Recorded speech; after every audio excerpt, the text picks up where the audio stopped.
So first, before this video begins, I do want to say sorry for the audio quality. I am filming this in a very new location, and I don't have the best working microphone right now. So please bear with me with the sound. I'm very sorry. Anyway, on to the review.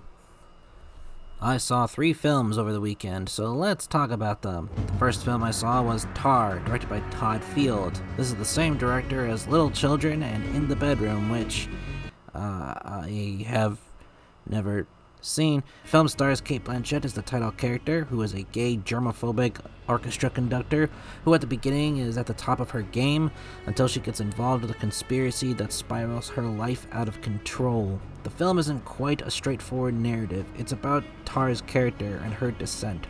In many ways, it feels like a modern-day Shakespearean tragedy.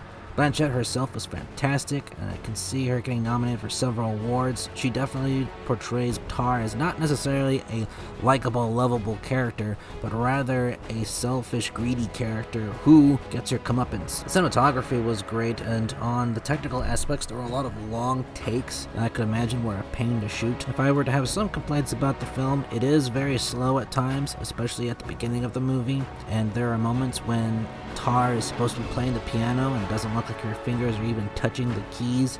However, despite all that, I do enjoy the themes of cancel culture and the separation of art from artists, which I think is an important message of you don't have to necessarily like the artist, but you can still enjoy their craft. Anyway, I was glad I saw this despite its flaws. It's the type of movie that I'd be able to watch again and again.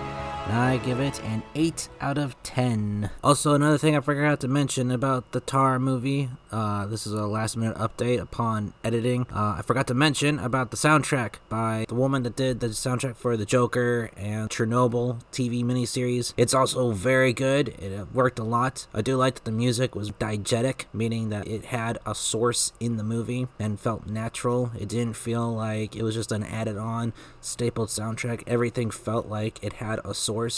And music did also play a huge part in the moving of the story, so that was another thing I forgot to mention that I also really liked about the film. Definitely still worth checking out. The second film I saw was Till. This is based on the horrific true story of the lynching of Emmett Till. I remember learning about the story in school and seeing the horrific pictures of his open casket funeral. The film was actually really powerful and handled the subject with care. Actress Danielle Deadwyler gave an Oscar-worthy performance as Mamie Till Mobley, Emmett's mother, who you can tell didn't want to make this a political statement, at least not initially. She just wanted her baby boy back.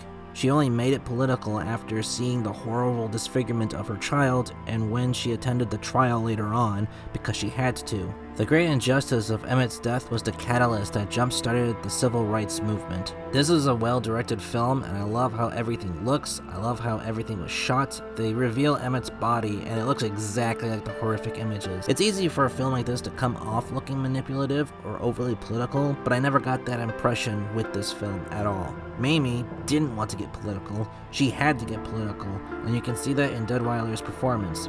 The actor that played Emmett portrayed him as a 14-year-old boy, fun-loving, silly, naive, but also gentle. When the trial was in the movie, it does drag a little pacing-wise, but if I was a high school history teacher, I would definitely show this to my class. It's not as harsh as 12 Years a Slave was, but this is still a powerful, disturbing, and hopeful film. I give it a 9 out of 10. The final film I saw was The Banshee of Inisherin? Inisherin.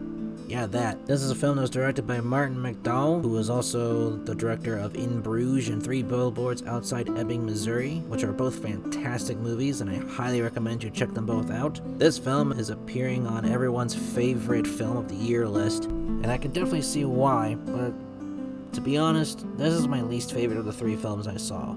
Don't get me wrong, it was still a great film. It is funny, for the most part, well acted, well written, and there's a lot of beautiful shots of Ireland and the nature there. Colin Farrell and Brendan Gleeson were fantastic in the movie, and even Barry Keoghan? Barry Keoghan. Yeah, him. And even he was really funny and had a lot of awkward moments that were rather humorous. And I personally found it funny seeing the Penguin and the Joker together in a couple of scenes, but I digress. The story overall is about a falling out between 2 friends, and it happens literally out of nowhere. The rationale of why one stopped being friends with another is pretty ridiculous. I think the issue I had was it doesn't really feel consistent. The characters flip-flopped their personalities frequently, and it was annoying me. There were characters that would announce publicly that they were going to commit a crime, and there were like no repercussions for it. Then again, the cop in this area was an unbelievable asshole, so I doubt that he would actually stop crimes anyway. I also just wasn't satisfied with the ending, and I get what they were going for, but after everything that transpired, I just feel like nobody comes out looking good in the film. I know that In Bruges was very similar to this and did a very similar ending, but at least those characters were more consistent all throughout the movie. Also, they used a really bad looking CG fire at one point that didn't look convincing at all, and that really took me out of it. The film was definitely worth watching. I think there were lots of moments that I thought were funny, and it definitely surprised me how far characters would go to prove their rather trivial points. There is some gore in the movie that many people were not expecting, so be mindful of that.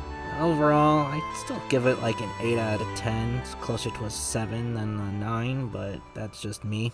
Everyone else seems to love it, so definitely check it out, and maybe you'll love it too, I don't know. And those were the films I saw. I hope you found at least one that grabbed your attention and will definitely check out, especially when there are a bunch of meh movies out right now. Anything you want me to see, comment down below. Thanks for watching.